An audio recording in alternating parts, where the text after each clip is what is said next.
என் அன்பான இனிய உறவுகளே, நீங்கள் வீக்கா ஃபேன்ஸ் வந்து ஐ லவ் வீக்கான்னு காமெண்ட்ஸில் சொல்லிவிட்டு நம்ம சேனலுக்கு ஒரு லைக்கை போட்டு சப்ஸ்கிரைப் பண்ணிவிட்டு தொடர்ந்து ஆதரவை தாருங்க ஃப்ரெண்ட்ஸ்.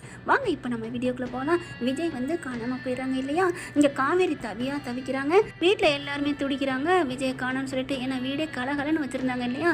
சாரதா உண்மையிலே சும்மா சொல்லக்கூடாதுங்க, ரொம்ப தவிக்கிறாங்க. வெளியிலே தாங்க இருக்காங்க. எங்கே போயிருப்பாரு ஏது போயிருப்பாருன்னு சொல்லிட்டு ஒவ்வொரு இடமா தெருவா அலைகிறாங்க. ஒரு கட்டத்துக்கு மேலே எவ்வளோ நேரம் தேட முடியும்? வீட்டுக்கு வந்துடுறாங்க. வந்ததுக்கப்புறம் காவேரி ஒரு மாதிரி அடிச்சுக்கிட்டு அழுகுறாங்க. எங்கே போனான்னு தெரியலையே, தாத்தா வீட்டுக்கும் போகலை, இப்போ என்ன பண்ணுறது, பசுபதி கடத்திருப்பானா, காலையில் போய் பார்த்துக்கலாண்டி அப்படின்னு சொல்லிட்டு சமாதானப்படுத்துகிறாங்க.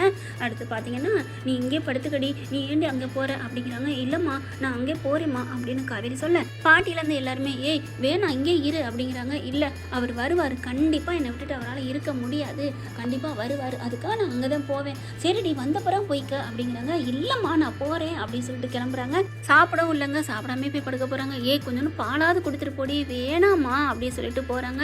போயிட்டு அப்படியே தன்னோட மொபைல் எடுத்துகிட்டு விஜயோட அழகாக முத்தமிடுறதையும் கட்டி பிடிக்கிறதையும் அவங்க ஊட்டி விடுறதையும் சாப்பாடு எடுத்து கொடுக்குறதையும் அவங்க தன்னோட பேசி வாய்ஸ் மெசேஜ் அனுப்பியிருப்பார் இல்லையா, அதையெல்லாம் கேட்டு பார்க்குறாங்க. பொண்டாட்டி என்னடி பண்ணுற அப்படின்னு சொல்லிட்டு இந்த ஊரை விட்டே போனார் பார்த்தீங்களா, அந்த மெசேஜை படித்து பார்க்குறாங்க, கேட்டு பார்க்குறாங்க. அப்படியே ஒரு மாதிரி ஆகுறாங்க. விஜய் எங்கே விஜய் போனீங்க? நீங்கள் வேணான்னு சொல்லி உங்களை விரட்டி அடித்து துரத்துனேன். அப்போல்லாம் கூட எனக்கு ஒன்றுமே தோணலை, ஆனால் நீங்கள் வந்துக்கிட்டே இருந்தீங்க. இப்போ நான் வேணும்னு நான் உங்களை ஏங்கி நினைக்கிறேன். இப்போ என்னை விட்டுட்டு எப்படி விஜய் போனீங்க? பாப்பா உங்கள் அப்பா எங்கடா போயிருக்காரு? பாப்பான்னு அழுகுறாங்க. அப்படியே ஃபோட்டோ எடுத்து வச்சுட்டு அதை அப்படியே ஒரு மாதிரியாக படுத்துட்டு கண்ணை மூடிட்டு தூங்குறாங்க. கதவை திறந்து வச்சுட்டே படுத்துருக்காங்க. எப்படியாவது நம்ம புருஷன் வருவார் அப்படின்ட்டு. கரெக்டாக ஒரு மணி இருக்குங்க, தூங்கிட்டு இருக்கல ஃபோன் அடிக்குது. ஃபோன் அடித்தோன்னே அவங்க கரெக்டாக வைப்ரேட்டிங்கில் தாங்க போட்டு படுத்துருக்காங்க. கிருங்குது. என்னென்னு கண்ணை முடிச்சு பார்க்குறாங்க. ஃபோனு. விஜய் அப்படியே ஆர்வம் தாங்கலைங்க, அப்படியே ஓடி அந்த ஓடி அங்கே தான் இருக்குது. அப்படி எந்திரிக்கிறாங்க ஆர்வமாக. இவங்களுக்கு ஆர்வமாக கதை சொல்கிறதுல நான் அப்படியே ஆர்வப்பட்டுட்டு ஓடி வந்துன்னு சொல்லிட்டேங்க. இதை ப்ராக்கெட்டில் போட்டுக்கோங்க. அடுத்து அப்படியே வேகமாக ஃபோனை எடுத்துகிட்டு ஹலோ விஜய் எங்கே போனீங்க? காலையிலேருந்து நான் தவிச்சிட்ருக்கேன், என்னை விட்டுட்டு எப்படி போச்சு? உங்களால் இருக்க முடிஞ்சிச்சா? எப்படிங்க போனீங்க? எனக்கு ஒரு மாதிரியாக இருக்குது தெரியுமா, நான் தூங்கவே இல்லை தெரியுமா, இப்போ தான் கண்ணை மூடிட்டு என்ன ஆச்சு ஏதாச்சுன்னு அப்படியே நினச்சிட்டே பாப்பா எவ்வளோ தவிச்சா தெரியுமா. நான் அப்படியே அந்த பக்கத்து பதிலே பேச விடலைங்க. அங்கிட்டு யார் பண்ணுறான்னு கூட தெரியாமல் புலம்பி தள்ளிருச்சு. ஏங்க போனீங்க? என்னை விட்டுட்டு எப்படிங்க நீங்கள் போச்சு? நீங்கள் அப்படி போகிறதா என்ன இல்லைங்க கூட்டிகிட்டு போயிருக்கணும் அப்படி இப்படின்னு தவிக்கிறாங்க. அப்போ தான் ஒரு நிமிஷம் யோசிக்கிறாங்க. விஜயா யாருன்னு தெரியல அப்படின்னு நிப்பாட்டிட்டு ஹலோ மாமா அப்படிங்கிறாங்க. ஆர்வக்கோளாறு பொண்டாட்டி அப்படிங்கிறாங்க. அப்படியே தூக்கி வாரி போடுதுங்க. பொண்டாட்டி அப்படின்னு சொன்னோன்னே மாமா அப்படின்னு கத்துறாங்க பாருங்க. அந்த உணர்வு அப்படி ஒரு மேலோங்குது. பிரிவு என்பதே உறவுக்காகத்தான் சொல்லுவாங்க. ஒரு உறவு வந்து பிரிந்தால் அதை விட அப்படியே பெருசாக வந்து பிணைப்பு ஏற்படும் சொல்லுவாங்க. அப்படி தவிச்சு போயிட்டு மாமான்னு அவங்களுக்குள்ள ஒரு உடம்பு ஃபுல்லாக பிறந்த பலனே அடைஞ்சிட்டாங்கங்கிற அளவுக்கு மாமான்னு அப்படி துடிக்கிறாங்க. அந்த கொடைக்கானலில் எப்படி காவேரி இந்த வீட்டில் இருக்கணும் வேண்டிட்டு போனேன்னு சொன்னார் பார்த்தீங்களா, அப்போதைக்கு அந்த கதவை திறந்தோன்னே காவேரி பார்த்தோன்னே கட்டி பிடிச்சி அழுகிறாருல, அதே மாதிரி தான் அந்த ஃபோனை பிடிச்சி கட்டி பிடிச்சிட்டு அழுகுறாங்க. எங்கே மாமா போனீங்க அப்படின்னுட்டு பொண்டாட்டி அழுகாதடி நிறுத்தடி அப்படிங்கிறாங்க. பொண்டாட்டின்னு கூப்பிடுங்க மாமா இன்னொரு வாட்டி கூப்பிடுங்க மாமா அப்படிங்கிறாங்க. அதுக்கப்புறம் சரி கூப்பிடுறேன் பொண்டாட்டி என் பொண்டாட்டி ஐ லவ் யூ பொண்டாட்டி என் செல்ல பொண்டாட்டி அப்படிங்கிறாங்க. 1000 வாட்டி பொண்டாட்டின்னு சொல்கிறாரு. அதுக்கப்புறம் எங்கடா மாமா போனீங்க, ஏன்டா போனீங்க? நாங்கள் பயந்துட்டோம் தெரியுமா. ஏன் பயந்த? எதுக்கு பயந்த? இல்லை உங்களை யாராவதுன்னு சொல்லாத, பசுபதி என்னை கடத்திட்டான்னு தானே நினச்சிங்க? ஆமாம் மாமா, அம்மா தான் பயந்துட்டாங்க, பசுபதி எதுவும் கடத்திருப்பானோ அப்படின்னுட்டு. ஏன் நீ பயந்தியா? நான் பயப்படலை. என் மாமாவை அவன் தொட முடியுமா? என் மாமாவா கொக்கா? இருந்தாலும் ஒரு பயம் இருந்துச்சு மாமா. எங்கடா போன? ஏண்டா நீ வாடா, எங்கே வாசலில் நிற்கிறீங்களா அப்படின்னு வேகமாக எந்திரிச்சு வெளியே போய் பார்க்குறாங்க. காண இருடி நான் வெளியில் நிற்கிறேன்னு சொன்னேன்னா அப்படின்னு சொல்ல, மாமா எங்கே மாமா இருக்கீங்க? நான் ஒரு முக்கியமான இடத்துக்கு வந்திருக்கேன்டா, வர்றேன் விடு அப்படிங்கிறாங்க. இல்லை மாமா நீங்கள் எங்கே இருக்கீங்கன்னு சொல்லுங்கள், நான் இப்போ உடனே வர்றேன், இப்போவே வர்றேன். ஹலோ மேடம் நீங்கள் என்ன இப்போ ராமசாமியா உடனே வர்றதுக்கு? நீங்கள் இருங்க மேடம் நான் வருவேன் அப்படிங்கிறாங்க. எப்போ வருவீங்க? காலையில் வரீங்களா இல்லை இப்போ வரீங்களா? எப்போ வரீங்க மாமா எப்போ வருவீங்க அப்படின்னு சொல்லிட்டு அப்படியே தவிக்கிறாங்க. கண்ணி தண்ணி தாரதாரையாக ஊற்றுது. அப்படியே தொடச்சி விட்டுக்கிறாங்க. பொண்டாட்டி இருடி, நான் ஒரு முக்கியமான வேலையை வந்திருக்கேன்டி, நான் ஒன்றும் கோச்சுக்கிட்டோ வருத்தமாலாம் வரலடி அப்படிங்கிறாங்க. நீ பாருங்க அக்கா ஏதாவது சொல்லிட்டான்னு கோச்சிக்கிட்டீங்களா, அதனால என்னை விட்டுட்டு போ, உனக்கு எப்படி மனசு வந்துச்சு அப்படிங்கிறாங்க. காவேரி நான் முக்கியமான வேலையை வந்திருக்கேன், எனக்கு அர்ஜென்ட்டாக கால் வந்துச்சு, அதுக்காக தானே வந்தேன். எங்கே போயிருக்கீங்கன்னு சொல்லுங்க, நான் வர்றேன் அப்படிங்கிறாங்க. நான் பெங்களூரில் இருக்கேன்டி, உன்னால் வர முடியாதுடி அப்படிங்கிறாங்க. பெங்களூரா? அங்கேயும் போனீங்க? சும்மா ஒரு விஷயமா வந்திருக்கேன், ஒரு வேலை விஷயமா வந்திருக்கேன். என்ன வேலை? என்ன உங்களுக்கு ஒர்க்கு அங்கே கிடச்சிருச்சா? இல்லை ஏதாவது பிஸ்னஸ் பண்ண போகிறீங்களா? இல்லை தாத்தா அனுப்பியிருக்காங்களா? இல்லை தாத்தா அனுப்ப வாய்ப்பு இல்லை, சொல்லுங்க மாமா அப்படிங்கிறாங்க. ஏய், பெங்களூரில் என் ஃப்ரெண்டு ஒருத்தர் இருக்கான், தெரியுமா தெரியாதா? தெரியும் பாஸ். அதுக்கு என்ன இப்போ? அதுக்காக அவங்க வீட்டுக்கு ஏன் போனீங்க? என்கிட்ட சொல்லாமல் போனீங்க அப்படிங்கிறாங்க. ஏய் செல்லம் செல்லம் இரு, இப்போ இவளை எப்படி அழுகை அடக்கிறது, என்ன பண்ணலாம் அப்படின்னு சொல்லிட்டு, காவேரி அப்படின்னு சொல்கிறாங்க. என்னம்மாம்மா அப்படிங்கல. உனக்கு ஒன்று தெரியுமா? சொல்லுங்க. நான் இங்கே வந்தேன்னா வர்ற வழியில் பார்த்தீங்கன்னா அச்சு அசலா எனக்கு முன்னாடி நீ அப்படியே உட்காந்துருக்கடி. எங்கே உட்காந்துருந்தேன் அப்படிங்கிறாங்க. ஃப்ளைட்டில் தான். ஃப்ளைட்டில் போனீங்களா? ஆமாம், ஃப்ளைட்டில் தான் வந்தேன். ஏன் ஃப்ளைட்டில் போனீங்களா அப்படின்னு கேட்குறேன். நான் என்ன அந்தரத்தில் பறந்துட்டா போனேன்னு சொன்னேன். ஃப்ளைட்டில் எல்லோரும் போகிறது தானே அப்படிங்கிறாங்க.